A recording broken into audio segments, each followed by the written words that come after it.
지난주 금요 성령 터치에 말씀을 전하고 나서 다음날 그 다음날 여러분들이 그런 말씀을 해주셨어요. 목사님, 저에게는 힘든 것만 있는 줄 알았습니다. 하나님이 제 인생에는 가시만 주신 줄 알았습니다. 그런데 말씀을 듣고 깨달았습니다. 맞아, 내 인생엔 가시만 있지 않지. 하나님은 나에게 가시만 주신 적이 없지. 하나님은 위로줄도 함께 두셨지. 그리고 내가 내 인생의 위로줄을 바라보게 되었습니다. 이런 고백을 여러분에게 들었어요. 하나님께서 우리에게 인생의 가시를 허락하실 때가 있습니다. 왜요? 우리의 유익을 위해서요.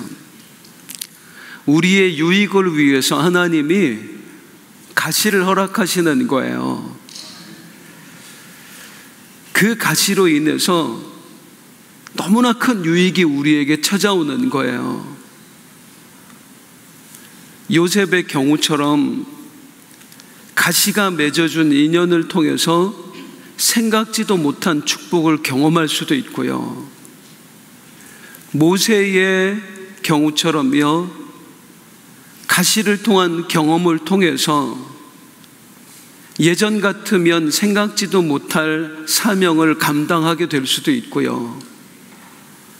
바울처럼 그 가시가 준 아픔을 통해서 내가 얼마나 약한 사람인지를 깨닫고 교만이라는 함정에 빠지지 않을 수도 있고요. 다윗처럼 가시가 준 그 연단을 통해서 나도 모르는 새 나의 믿음과 성품이 쑥쑥 자라나는 그런 경험을 우리가 할 수 있습니다.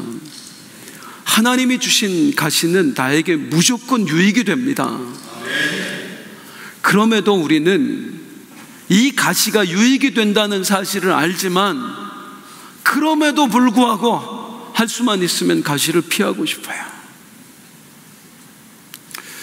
이 가시를 겪고 나면 하나님이 더 큰 축복을 주실 거야. 이 가시를 통해서 하나님이 나를 더 크게 사용하실 거야. 알지만 피하고 싶어요. 더 큰 축복 안 받아도 좋으니까, 더 크게 쓰임받지 않아도 좋으니까 이 가시만 없애주셨으면 좋겠어요. 그냥 이대로 살게 해주셨으면 좋겠어요. 그래서 하나님을 우리가 원망하기도 하죠. 하나님, 내가 언제 더 큰 축복 달라고 그랬습니까? 하나님, 내가 언제 더 크게 써달라고 그랬습니까? 당신한테. 안 그래도 좋으니까요. 제발 이 가시만 좀 없애주세요. 그런 적 있으세요? 그런 우리가 명심해야 될 것, 하나님은 결코 가시만 주신 적이 없다는 겁니다. 하나님은 내 인생에 가시를 허락하실 때 반드시 위로줄을 함께 주셔요. 요셉이 그랬잖아요. 그 종살이, 옥살이라고 하는 가시만 주시지 않았어요. 주인 보디발에게 은혜를 입게 하셨고 간수장에게 은혜를 입게 하셨어요. 그게 하나님이 주신 위로줄이었어요. 모세도 마찬가지예요. 미디안 광야라고 하는 가시만 하나님이 주시지 않았어요. 그 미디안 광야 생활 이겨낼 수 있도록 그를 평생에 사랑해 줄 아내 시보라를 만나게 하셨고요. 그에게 사랑하는 두 아들을 하나님께서 위로줄로 주셨어요. 바울도 마찬가지예요. 육체의 가시라고 하는 그 질병이라고 하는 그 가시만 하나님이 주신 게 아니에요. 평생 바울 곁에서 그의 아픔을 돌봐주고 그와 목숨까지 나눌 정도로 바울을 사랑하고 함께 해주는 의사 누가를 하나님이 위로줄로 붙여주셨어요. 다윗도 마찬가지입니다. 다윗을 죽이려 했던 그 사울이라고 하는 가시만 하나님이 주신 게 아니었어요. 사울의 아들 요나단, 그 위로줄을 다윗에게 붙여주셔서 다윗이 힘들 때마다 다윗을 위로해주고 함께 울게 해주고, 다윗이 용기를 잃을 때면 옆에 와서 어깨를 두들겨주고, 일어나, 하나님이 너와 함께하고 있어, 하나님이 네 미래를 책임져 줄 거야, 이런 위로줄을 함께 붙여주셨다고요. 사랑하는 성도님들, 성도님들의 삶을 한번 돌아보세요. 성도님들의 삶에는 어떤 가시가 있습니까? 또한 그 가시와 더불어 하나님께서 함께 주신 위로줄은 무엇입니까? 주님의 이름으로 부탁드립니다. 결코 가시만 보면서 절망하지 않기를 바랍니다. 가시와 함께 있는 그 하나님이 주신 위로줄을 함께 보면서 그 가시받기를 이겨낼 수 있기를 주님의 이름으로 축원드립니다. 한번 따라할게요. 하나님의 위로줄을 함께 보라. 한 번 더. 하나님의 위로줄을 함께 보라. 그런 은혜의 있기를 주님의 이름으로 축원합니다. 가시만 보지 않고 하나님 주신 위로줄을 함께 볼 수 있는 은혜가 여러분 모두에게 있기를 주님의 이름으로 축복합니다. 다시 물을게요. 여러분에게 하나님이 주신 위로줄은 무엇입니까? 그 하나님의 위로줄을 생각할 때 우리가 꼭 명심해야 될 게 있습니다. 그게 뭐냐면요, 절대로 위로줄의 함정에 빠져서는 안 된다는 겁니다. 뭐에 빠져서는 안 된다고요? 위로줄의 함정. 위로줄의 함정이라는 게 무엇입니까? 우리로 하여금 위로줄 자체를 의지하게 하는 것, 이게 위로줄이 주는 함정입니다.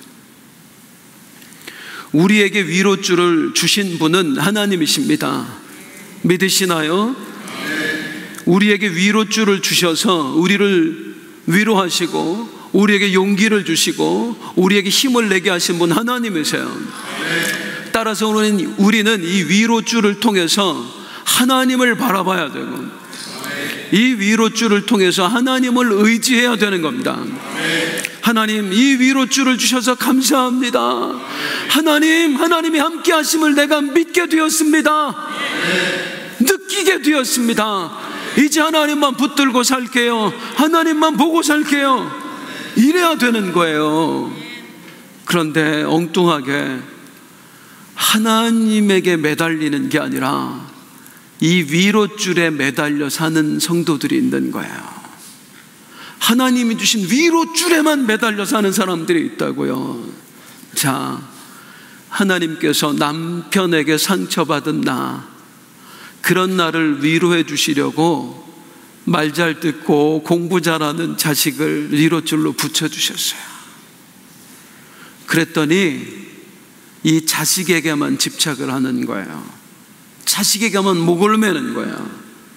자식의 성적이 잘 나오면 하늘을 날아오를 듯이 행복하고, 자식의 성적이 조금만 떨어지면 마치 세상을 다 잃은 것처럼 불행해하고, 내 모든 인생의 희노애락을 자식에게 다 걸어버리는 거예요. 하나님께서 남편 사랑 못 받은 나에게 나를 사랑해주는 남편이라고 하는 위로줄을 붙여주셨더니 이 남편에게 너무 집착하며 사는 거예요. 내 곁에만 있으라고, 친구도 못 만나러 가게 하고, 하루에 막 20-30번씩 전화해서 남편 어디 있는지 확인하고, 오로지 남편. 하나님이 질병에 걸린 나를 위로해 주기 위해서 중보자들을 위로줄로 붙여주셨더니 이 중보자들의 관심에 따라서 내 감정 변화가 널뛰기를 하는 겁니다. 그들이 집사님 계속 기도하고 있어요, 힘내세요 한마디 해주면 막 용기를 냈다가, 그들이 관심이 좀 덜한 것 같으면 외로움이라고 하는 동굴 속에 들어가서 이젠 아무도 나한테 관심이 없어, 나밖에 없나 봐. 사랑하는 성도님들, 다시 묻겠습니다. 하나님께서 우리에게 위로줄을 주신 이유가 무엇입니까? 그 위로줄을 통해서 하나님 보라고 주신 거예요. 그 위로줄을 통해서 하나님을 붙들라고, 하나님 의지하라고 주신 거예요. 넌 결코 혼자가 아니야. 내가 너와 함께하고 있어. 이 위로줄을 봐. 내가 너와 함께하고 있다는 증거야. 그러니 힘을 내, 용기를 내, 다시 한번 일어나봐. 이걸 위해서 하나님께서 나에게 위로줄을 붙여주셨거든요. 그런데 하나님을 보는 게 아니라 위로줄만 보는 사는 거예요. 하나님을 의지하는 게 아니라 그 위로줄만 의지하며 사는 거예요. 이건 마치 뭐와 같냐면 이런 경우와 같습니다. 참 많이들 아시는 이야기인데요, 한 남성분이 어느 여자분에게 사랑에 빠졌어요. 어떻게 하면 이 여자의 마음을 얻을 수 있을까 해서 그 여자분에게 편지를 썼습니다. 이 편지를 매일 쓰는 거예요. 매일 한 통씩 무려 3년을 썼어요. 드디어 이 사랑의 결실이 맺어졌습니다. 그런데 참 이상해요. 이 편지를 보낸 남자랑 사랑에 빠진 게 아니고 우편 배달과 그 사랑에 빠졌어요. 이걸 어떻게 하면 좋냔 말이에요. 이 경우와 같다고요. 하나님을 바라보지 않고 위로줄만 보고 사는 게 마치 이 경우와 같다고요. 위로줄은 하나님의 사랑을 전달해주는 우편 배달부예요. 그 사람이 아무리 나를 사랑해도 하나님만큼 나를 사랑할 수 없어요. 하나님의 사랑을 조금 나에게 가져다주는 배달부일 뿐이에요. 일부만 가져다주는. 그가 아무리 나를 위해도 나를 대신해서 죽어줄 수 없어요. 나를 위해 죽어주실 수 있는 분은 하나님뿐이세요. 그 하나님의 사랑을 아주 조금 보여주면서 나를 위로해 주는 거예요. 용기 내게 해주고 이겨내게 해주고. 그러면 그 위로줄을 통해서 우리는 하나님을 보고 하나님을 의지해야 되는데 위로줄에만 매달려 사는 거예요. 이 위로줄에만 집착하며 사는 거예요. 어리석은 겁니다. 정말로 어리석은 거예요. 위로줄은 진짜가 아니거든요. 진짜 위로는 하나님이시거든요. 우리가 위로줄에 집착하지 말아야 될 이유가 있는데 가장 중요한 이유 중에 하나는 뭐냐면 진짜 위로줄이 아니기 때문이기도 하고, 또 하나의 이유는 뭐냐면 위로줄의 한계가 명확하기 때문입니다. 모든 위로줄은 한계가 있어요. 이게 무슨 말이냐면 위로줄은 위로줄일 뿐이에요. 위로줄로서의 역할 그 이상을 결코 할 수 없다고요. 자, 요셉에게 하나님께서 종살이하고 있는 요셉에게 보디발이라고 하는 위로줄을 주셨습니다.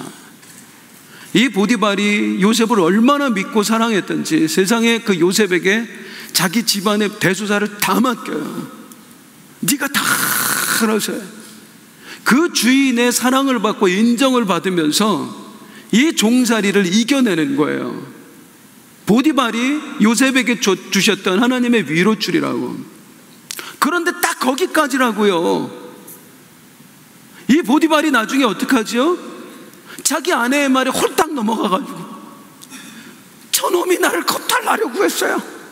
이 말에 홀딱 넘어가가지고 요셉을 감옥에 쳐넣잖아요.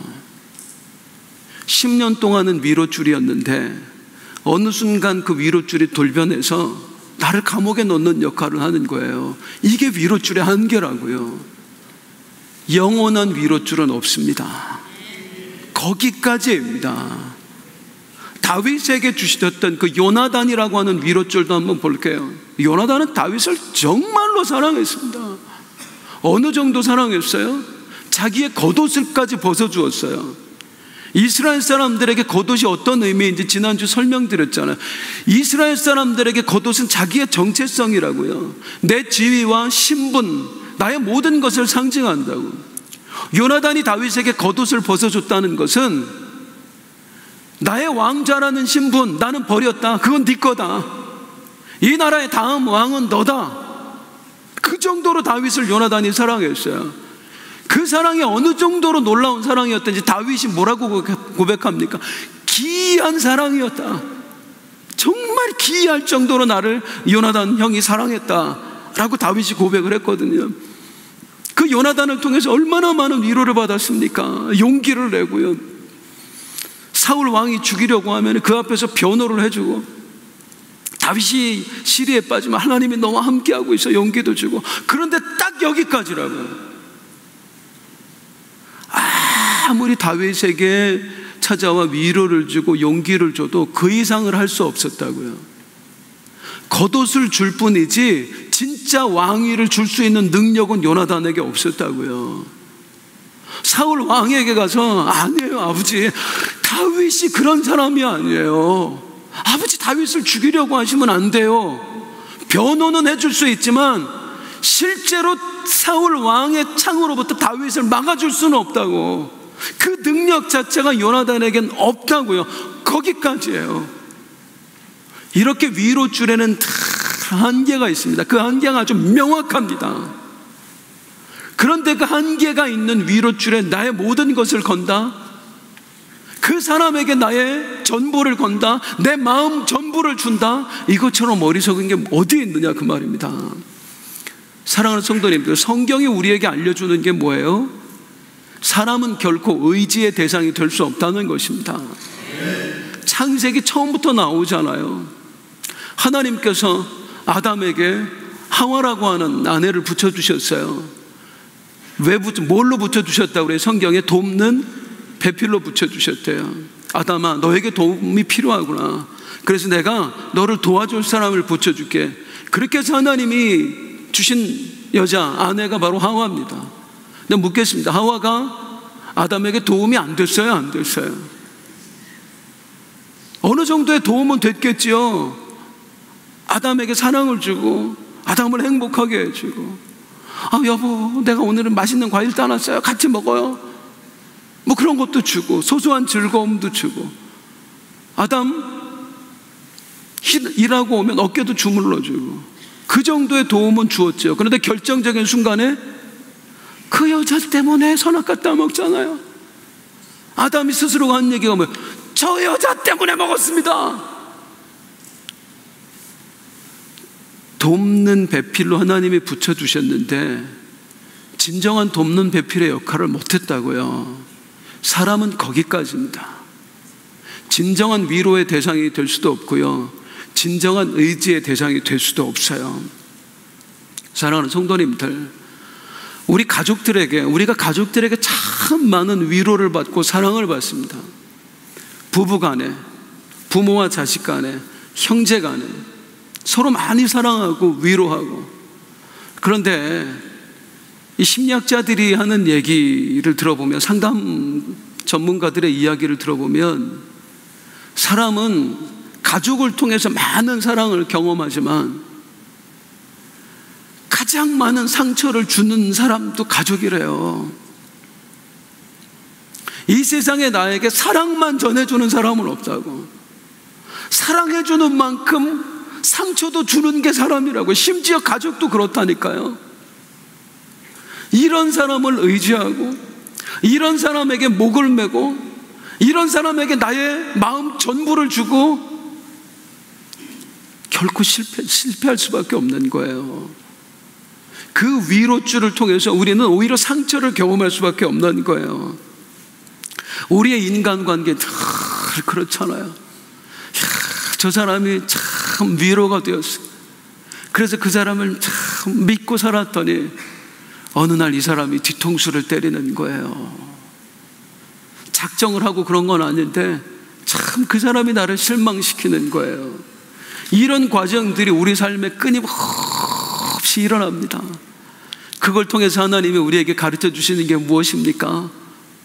사람은 진정한 위로줄이 될 수 없단다. 사람은 그 어느 누구도 너에게 의지할 대상이 될 수 없단다. 그리고 그것을 통해서 하나님이 우리에게 가르쳐 주시는 거 당연합니다. 진정한 위로줄 누구밖에 없다? 하나님밖에 없다. 나밖에 없다. 그거 우리 하나님이 알려주세요. 사랑하는 성도님들, 믿으시기 바랍니다. 하나님이 진짜 위로줄입니다. 아니, 더 정확히 말씀드립니다. 하나님만 진짜 위로줄입니다. 하나님이 위로줄이세요. 내가 정말 말 잘 듣고 착한 아들, 딸 때문에 위로받고 있나요? 그 착한 아들, 딸을 주신 분이 하나님이세요. 나만 사랑해주는 남편 때문에 위로받고 있나요? 그 남편을 나에게 주신 분이 하나님이세요. 나를 위해 기도하는 동역자들이 있나요? 그들을 통해서 위로받고 있나요? 그 기도의 동역자들, 중보자들을 나에게 붙여주신 분이 하나님이세요. 하나님이 진짜 위로줄이다, 그 말이에요. 그래서 우리는 그분만 바라봐야 되고 그분만 의지하고 살아야 됩니다. 하나님만 진짜 위로줄이니까요. 그래야 우리가 이 가시라고 하는 환경에서 승리해낼 수가 있어요. 사람 보면 넘어지지만 하나님 바라보면 승리할 수 있습니다. 다윗의 승리가 거기에서 비롯되었습니다. 다윗은 요나단이라고 하는 위로줄을 붙들고 그 가시 환경을 이겨낸 게 아니에요. 다윗은 진짜 위로줄인 하나님을 붙들고 이겨낸 거예요. 뭐라고 다윗이 고백합니까? 여호와는 나의 목자시니 내게 부족함이 없으리로다. 여호와가 나의 목자다. 요나단이 아니라 여호와가 나의 목자다. 여호와는 나의 힘과 나의 방패이시니 내 마음이 그를 의지하여 도움을 얻었도다. 누구를 의지하여? 여호와 하나님을 의지하여 도움을 얻었도다. 이게 다윗의 고백이었습니다. 다윗은 요나단이라고 하는 위로줄이 있었습니다. 하지만 요나단 붙들고 살지 않았어요. 다윗에게는 사무엘이라고 하는 위로줄도 있었어요. 하지만 다윗은 사무엘도 붙들지 않았어요. 그 위로줄을 통해서 다윗은 언제나 그 위로줄 너머에 계시는 하나님을 봤어요. 요나단이라고 하는 위로줄을 붙여주신 하나님, 사무엘이라고 하는 위로줄을 붙여주신 하나님, 그 하나님을 보았고 그 하나님을 붙들고 그 하나님을 목자로 삼고 이겨내는 거예요. 그 하나님을 힘과 방패로 삼고 이겨내는 거예요. 이게 승리의 비결이다, 이것입니다. 중보자가 아무리 있어도 그 중보자의 목을 매는 게 아니라 그 중보자를 나에게 붙여주신 하나님, 나를 위로해주는 사람이 아무리 많아도 그 사람들을 보고 용기 내고 일어났다 넘어졌다 하는 것이 아니라 그들을 나에게 붙여주신 그 너머에 계신 하나님, 그분을 바라볼 때에 우리가 진정으로 승리할 수 있는 줄로 믿습니다. 그래서 다시 한번 부탁드리는데, 여러분, 사람에게 집착하지 마세요. 사람에게 집착하지 마세요. 사람에게 집착하지 말라는 게 무슨 뜻이냐면, 사람을 통해서 너무 큰 위로를 얻으려고 하지도 말고, 사람은 진짜 위로줄이 아닐까. 그리고 사람에게 너무 큰 실망도 하지 마세요. 우리가 왜 사람에게 실망하지요? 믿었기 때문입니다. 의지했기 때문입니다. 저놈은 언젠가 나를 배신할 놈이야. 그럴 수도 있는 놈이야. 이 마음을 가지고 우리가 인간관계를 하잖아요. 뭐 그것도 좋은 건 아닙니다만 상처 안 받아요. 이미 내가 그렇게 생각하고 있었기 때문에 저 사람은 절대 그럴 리가 없어. 세상에 저런 사람은 없어. 저 사람은 하나님이 나한테 주신 보물이야. 난 저 사람만 믿어야 돼. 이게 큰 상처를 안겨다 준다고요. 사람을 의지해서 사람에게 너무 큰 위로를 받으려고 하지도 마시고요, 그것 때문에 사람한테 너무 큰 상처도 받지 마세요. 하나님만 보세요. 그분은 진짜 위로 줄이시고요, 그분은 진짜 우리가 의지할 만한 대상이세요. 왜? 우리 하나님은 안 변하거든요. 안 변하시는 하나님이세요. 한 번 사랑하기로 작정하시면 이 사랑이 결코 변하지 않는다고. 한 번 도와주시기로 작정하면 끝까지도 아니에요, 영원히 도와주신다고. 사람의 마음은 변하지만 하나님의 마음은 안 변하세요. 사람은 도움을 줬다 안 줬다 뒀다 안 줬다 하시지만 우리 하나님은 처음부터 끝까지 도움을 주시는 하나님이세요. 이 하나님만 의지하시길 바랍니다. 다시 한번 따라하겠습니다. 하나님만 진짜 진짜 위로줄입니다. 다시 한번 하나님만 진짜 위로줄입니다. 이제 마지막으로 나누고 싶은 주제가 있습니다. 사랑하는 성도님들, 하나님만 진짜 위로줄이신 줄로 믿으십니까? 진짜 위로줄인 그분이 또 다른 위로줄들을 나에게 붙여주셨다고 믿으세요? 그 사람이 우연히 내 곁에 있어서 나에게 힘이 되어주는 게 아니라 우리 하나님이 그를 내 곁에 머물게 하셔서 그가 나에게 힘을 주고 있다, 그렇게 믿으세요?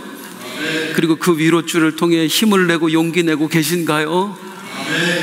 그러면 주님의 이름으로 간곡히 부탁드립니다. 하나님이 주신 위로줄로 힘과 용기를 내셨다면 이제는 여러분이 누군가의 위로줄이 되어 주십시오. 우리 주님 우리를 너무나 사랑하셨잖아요. 우리를 너무나 사랑하셔서 당신의 목숨까지 내어두셨잖아요. 그 주님께서 우리에게 부탁하신 말씀이 있어요. 요한복음 13장 34절이에요. 같이 읽어볼까요? 시작. 새 계명을 너희에게 주노니 서로 사랑하라. 내가 너희를 사랑한 것 같이 너희도 사랑하라. 여기 보면 이렇게 써 있어요. 내가 너희를 사랑한 것 같이 너희도 서로 사랑하라. 오늘 이 구절을 이렇게 읽고 싶어요. 내가 너희의 위로줄이 되어준 것처럼 너도 누군가의 위로줄이 되어줘라. 내가 누군가를 보내서 너의 위로줄 역할을 하게 한 것처럼 너도 또 다른 누군가에 가서 위로줄의 역할을 해줘라. 이렇게 읽혀지네요. 다윗의 이야기로 돌아와 보겠습니다. 하나님이 다윗에게 요나단이라고 하는 위로줄을 붙여주셨습니다. 그 사울 때문에 너무 힘들었잖아요. 그에게 요나단이라는 위로줄을 붙여주셔서 위로해 주시고 용기 주셨어요. 그런데 결국 다윗은 이 요나단과 헤어지게 됩니다. 사울 왕이 죽이려고 하는데 그 횡포가 너무 심해져서 더 이상 왕궁에 있을 수가 없었어요. 그래서 버티다 끝내 도망을 쳐요. 그리고 광야로 가버립니다. 다윗이 광야로 갔다는 얘기는 하나님이 붙여주셨던 위로줄인 요나단과 헤어졌다는 거예요. 더 이상 이제는 요나단이라고 하는 위로줄을 통해서 위로도 못 받고 격려도 못 받고 용기도 못 얻어요. 그리고 이제 광야 생활을 해야 되는 거예요. 그렇다면 여러분, 다윗은 어떻게 해야 되는 걸까요? 요나단이라는 위로줄이 없어졌어요. 그럼 어디서 힘을 얻지요? 또 다른 위로줄을 찾아 헤매야 되는 건가요? 아니에요. 다윗에겐 하나님이 진짜 위로줄이었다니까요. 하나님을 진짜 위로줄로 여기는 다윗에게 어떤 일이 벌어졌느냐? 사무엘상 22장 1절 2절 오늘 본문입니다. 같이 읽겠습니다. 시작.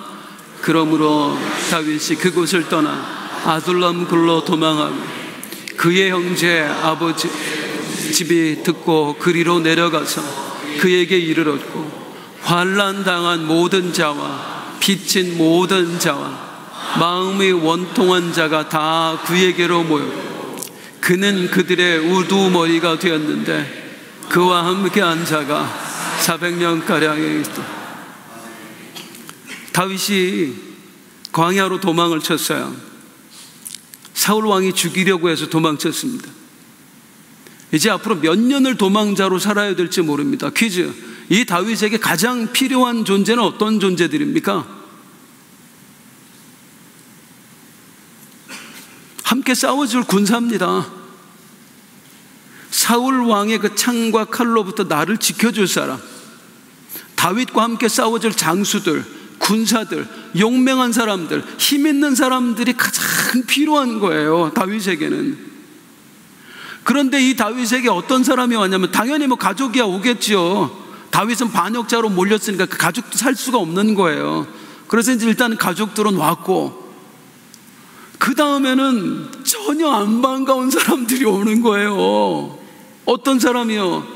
환난당한 자, 빚진 자, 마음이 원통한 자, 한마디로 말해서 짐덩어리들만 보여드리는 거예요. 짐덩어리들만. 여기서 이제 도망자로 살아야 되거든. 도망자로 살기 위해서는 같이 싸워줘야 될 사람, 힘 있는 자, 용맹한 자, 그리고 날랜 사람들이 있어야 되거든. 얼른 적들이 오면 같이 도망가 줄 수 있는 사람. 아니, 그런데 이 짐덩어리들이 오는 거예요. 어떻게 합니까? 다윗이 어떻게 했대요? 그들의 우두머리가 되어줬대요. 이게 무슨 얘기입니까? 다 품었다는 겁니다. 아니, 지금 내가 어떤 사정인지 알고 오시는 겁니까? 여러분들 있으면 나 도망도 못 가요. 안 그래도 먹을 게 부족한데, 이 광야에서. 아니, 당신들까지 오면 내가 어떻게 먹고 살라고, 이 사람들은 하지 않고. 오세요. 오세요. 다 오세요. 그리고 그들을 다 품어주는 거예요.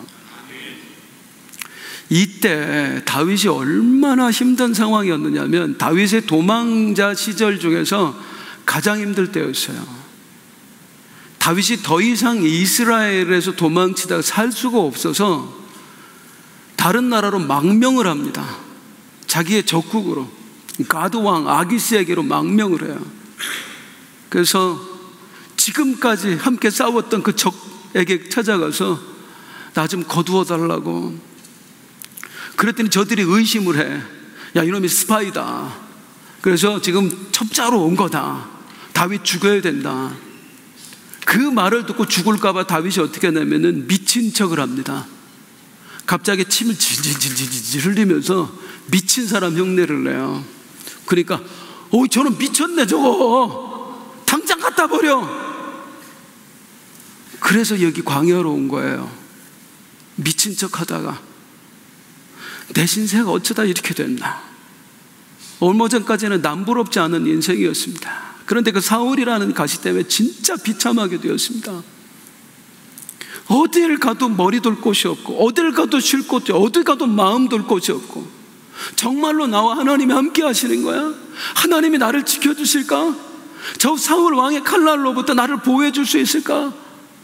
그때 이 짐덩어리들이 온 거예요. 환난당한 자, 빚진 자, 원통한 자, 가세요가 아니라 다 품어요. 전부 다 품어요. 이게 하나님의 마음을 움직입니다. 이게 하나님의 마음을 움직여요. 그리고 하나님께서 이 다윗에게 나중에 선물을 주세요. 이스라엘의 최고 맹장들을 다윗에게 보내주세요. 다윗과 함께 싸워줄 사람, 목숨 걸고 다윗과 함께 싸워줄 사람들, 그 용사들을 다윗에게 붙여주세요. 하나님께서 테스트 하시는 거예요. 나는 네가 힘들 때 요나단을 보내서, 요나단이라고는 위로줄을 통해 너를 힘을 내게 했는데, 너는 다른 사람에게 위로줄이 되어줄 수 있는가? 아니면 너는 너만 중요한가? 하나님이 테스트 하시는 거예요. 그런데 다윗이 그 테스트에 승리합니다. 다 받아들여요. 나 혼자 먹고 살기도 힘들고 내 몸 하나 건사하기도 힘든데, 그 원통하고 분하고 억울한 사람들, 힘없고 가엾은 사람들 다 품어요. 사랑하는 성도님들, 하나님께서 다윗에게 기름을 부어 왕으로 세우신 이유가 뭐죠? 목자 없이 헤매고 있는 저 내 백성, 이스라엘 백성들 돌봐주라고 하나님께서 다윗에게 기름을 부으신 거예요. 그리고 그 사명을 위해서 하나님이 훈련하시는 거예요. 누구를 통해서? 사울 왕을 통해서. 사울 왕을 통해서 다윗이라고 하는 사람의 믿음을 키워가시고 성품을 키워가시고 연단하신다고. 그리고 그 연단의 과정을 못 이겨낼까봐 요나단이라고 하는 위로줄을 붙여주셔서 용기 주시고, 또 사무엘이라고 하는 위로줄을 붙여서 중보기도 하게 하시고, 이 모든 게 과정이라고. 사명을 위한, 하나님이 나에게 주신 사명을 이루기 위한 과정이라고요. 무엇이요? 사울 왕이라고 하는 가시가 괴롭히는 것도 사명을 위한 과정이고, 요나단이라고 하는 위로줄이 나를 곁에서 힘주고 용기 주는 이 것도 다 사명을 이루기 위한 과정이라고. 그럼 이 과정에서 다윗에게 필요한 건 뭐겠어요? 내 가시가 뭘까? 내 위로줄은 뭘까? 여기에 매달려 살면은 너무 비참한 거예요. 다윗이 진짜 중요하게 여겨야 될 건 뭐냐면, 하나님이 맡기신 내 사명이 뭘까요? 왜 나를 기름 부어 세우셨는가? 이게 다윗의 머릿속에 가득 차 있어요. 이게 다윗의 심령에 가득 차 있어야 되는 거예요. 그래야 하나님 마음에 합한 사람이 되는 겁니다. 이해되시나요? 하나님, 사울 왕 때문에 힘들어요. 하나님, 요나단 주셔서 감사해요. 물론 이래야죠. 하지만 매일 사울이라는 가시에 온 마음을 쏟고 거기에 괴로워하고 슬퍼하고 고통스러워하고, 또 요나단이라고 하는 위로줄에 매여서 행복해하고 기뻐하고, 이렇게 왔다 갔다 하는 삶을 살아서는 비참한 거란 말입니다. 하나님이 주신 사명자라면 이스라엘의 왕이 되어서 목자 없는 양 같은 이스라엘 백성을 돌봐줘야 될 그런 사명을 하나님으로부터 받은 사람이라면, 가시는 가시고 위로줄은 위로줄이고, 진짜로 마음을 쏟아야 될 것은 하나님이 나에게 주신 사명. 어떻게 하면 내가 하나님이 맡기신 이스라엘 백성들을 돌볼 수 있을까? 어떻게 하면 내가 저들을 푸른 초장 쉴만한 물가로 인도해 줄 수 있을까? 그것만 생각하니까 그들을 품는 거예요. 그리고 자기도 모르게 그들의 위로줄 역할을 해주는 거예요. 이게 오늘 우리에게 필요하다 이것입니다. 하나님 주신 사명을 따라 살면 자연적으로 누군가의 위로줄이 될 수밖에 없어요. 성도님들, 제 인생에도 참 많은 위로줄들이 있었어요. 우리 예전에, 오래전이죠, 저 이동교회에 있을 때, 거의 20년 전에, 그때 저희 교회에서 했던 사역 중에 하나가 뭐냐면, 청송감호소, 거기는 그 형을 많이 받은 20년, 30년 아니면 무기징역 받은 사람들, 그런 분들이 있는 곳이에요. 해마다 저희가 거기 선교를 갔었어요. 그 교정 선교사 한 분이 다리를 놔줘서 우리가 매해 청송감호소에 가서, 보호감호소에 가서 선교를 했어요. 그분들은 가족들에게도 버림받았습니다. 아무도 돌보는 사람이 없어요. 그들에게 찾아가서 저희가 네이도 사주고, 네이도 없이 버텨요. 얼마나 추운데요, 거기가. 저희가 네이도 한 번씩 사서 다 돌리고, 간식도 사다 주고, 또 그들과 함께 공연도 하고, 애들을 너무 보고 싶어 해서 우리 교회 아이들 데리고 갔잖아요. 지금 제이트리 같은 그런 아이들. 그때 막 울어요. 20년 만에 아이들을 처음 본데, 어린이를. 이제 그런 사역을 저희가 쭉 했었어요. 첫 해에 사역을 갔다 오고 다음 해에도 사역을 가야 되는데, 그때 몸이 너무 안 좋았어요. 거기 몇 시간 차를 타고 갈 수 있는 그 컨디션이 안 되더라고요, 제가. 그래서 안 가려고 했는데, 또 우리 팀원들도 가자고 하고, 또 하나님 주신 계속 감동을 주셔서 안 갈 수가 없었습니다. 그래서 이제 두 번째 해에도 갔는데, 갔더니 저희를 너무 반가워하는 거예요. 거기도 예수 믿는 사람들, 그 신회라고 하죠, 그런 분들이 있어요. 근데 그분들이 저를 보자마자 뭐라고 했는지 아세요? 그때 전도사였거든요. 전도사님, 몸은 어떠세요? 제 몸이 어떠냐고 왜 물어보시냐고 선교사님이 얘기해 주셨어요. 1년 전에 왔을 때 전도사님 몸 아프다고 선교사님이 얘기해 주셨어요. 그래서 저희가 그때부터 하루도 빼놓지 않고 전도사님 위해 기도하고 있었습니다. 그게 얼마나 큰 위로가 되는지. 얼마나 그 몸 아프고 힘든 사람에게 그 말 한마디가 그렇게 위로가 되더라고요. 또 한 번은 이런 일이 있었어요. 제가 그날도 몸이 많이 아파서 이렇게 힘겹어 보였나 봐요. 한 권사님이 제 곁에 오셨어요. 지금 예배하고 계세요, 여기서. 저는 그 전까지 그 권사님하고 단 한 번도 대화를 해본 적이 없어요. 우리 권사님 제 곁에 오셔서, 목사님 많이 힘드시죠? 제가 목사님 위해서 매일 기도하고 있습니다. 그 말이 그렇게 위로가 되더라고요, 저 힘든 시절에. 그러면 이제 성도님들께 묻겠습니다. 야, 청송 가무소 형제들이 얼굴 한번 본 사람을 위해서 그 수십 명이 1년 동안 하루도 빼놓지 않고 기도를 했다. 나랑 단 한마디도 대화해 본 적이 없는 권사님이 나를 위해서 매일 기도하고 있다. 여기에 제가 큰 위로를 받았거든요. 그 위로만 받고 그친다고 생각을 해보세요. 제가 전도사님 위해서 매일 기도하고 있어요. 목사님 위해서 매일 기도하고 있어요. 이 말을 통해서 위로만 받고 위로받은 것에 그친다고 생각을 해보세요. 얼마나 보잘것없는 목사인지, 얼마나 보잘것없고 얼마나 가치없는 사명자인지 한번 보세요. 적어도 사명자라면, 진짜 목사라면 어떻게 해야 되는 거예요?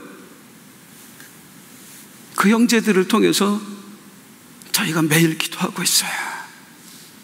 거기서 위로받을 뿐만 아니라 저도 다짐해야 되는 거예요. 그래, 나도 이렇게 누군가를 위해 매일매일 기도해 주는 사람이 되자. 그리고 그들에게 찾아가서, 형제님, 제가 형제님을 위해 기도하고 있습니다, 용기 내세요, 이렇게 말할 수 있는 사람이 되자.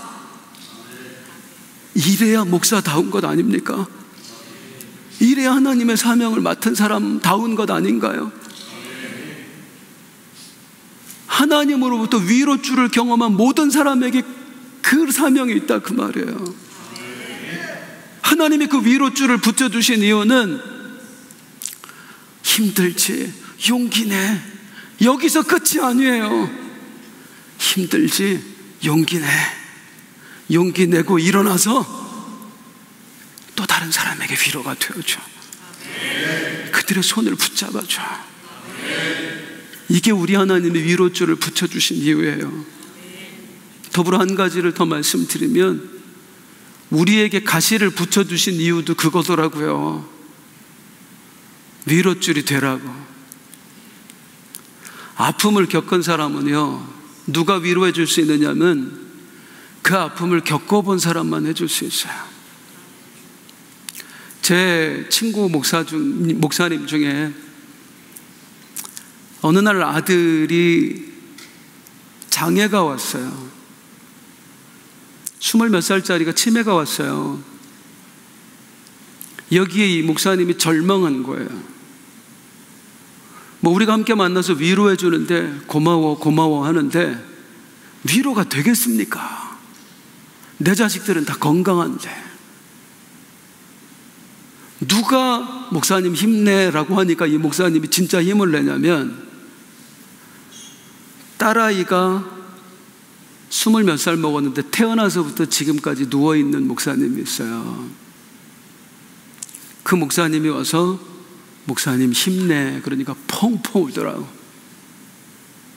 그리고 거기서 다시 살아갈 힘을 얻더라고요. 진짜 우리가 위로를 얻을 대상이 누구냐면 하나님 외에 나와 같은 아픔을 겪은 사람이에요. 내가 걷는 가시밭길과 같은 가시밭길을 걷는 사람이 위로줄 역할을 해줄 수 있더라고요. 그걸 깨달으니까 나에게 허락하신 가시의 의미가 달라져 보이는 거예요. 이제는 사명으로 보이는 거예요. 제가 겪었던 우울증 공황장애가 이제는 사명으로 보이는 거예요. 내가 누구를 위로해 줄까? 누구에게 용기를 줄까? 얼마 전에도 제가 한 집회에 가서 강의를 하고 왔는데 한 분이 저에게 오셔서 손을 잡고 얘기를 하는 거예요. 목사님, 지난번에 오셨을 때 제가 목사님의 강의를 듣고 치유받았어요. 제가 우울증 공황장애 환자였거든요. 목사님 강의를 통해서 치유받았어요. 그래서 이번에 제 친구 또 데리고 왔어요. 오늘 강의 잘해주세요. 이렇게 쓰임받는 거더라고요. 나에게 찾아왔던 가시가 나에게 사명이 되어서 그게 나의 위로줄 역할을 해주더라고. 그냥 겪게 하셨던 게 아니구나. 그냥 겪게 하셨던 거구나. 사랑하는 성도님들, 그 가시로부터 자유하기를 원하십니까? 그럼 위로자가 되세요. 위로줄이 필요한 사람, 나와 같은 가시밭길을 걸어가고 있는 사람 찾아가 손을 잡아주세요. 그때 여러분이 그 가시에서 자유할 수 있을 것입니다. 찬송, 아까 불렀던 찬송 합시다. 왜 나만 겪는 고난이냐. 우리 일어나서 함께 찬송하겠습니다.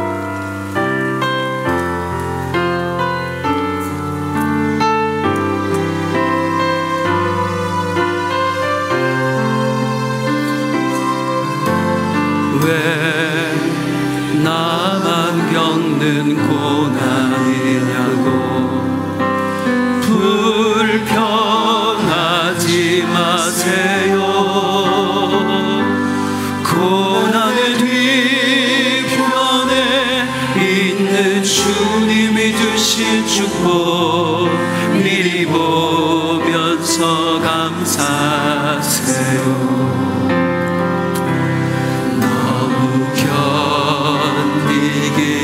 힘든 지금 이 순간에도 주님이 일하고 계시잖아요. 남들은 지쳐 앉아있을지라도 당신만은 일어서세요. 힘을 내세요. 주님이 손잡고 계시잖아요. 주님이 나와 함께함을 믿는다면 어떤 역경도 이길 수 있잖아요.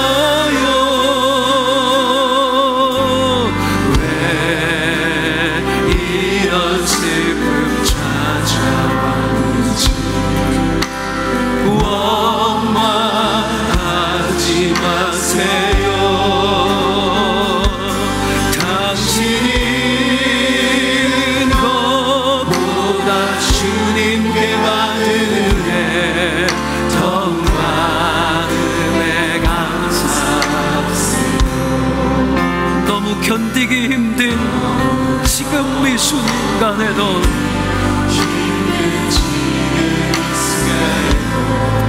주님이 일하고 계시잖아요. 남들은 지쳐 앉아있을지라도 당신만 일어서세요.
일하고 계세요.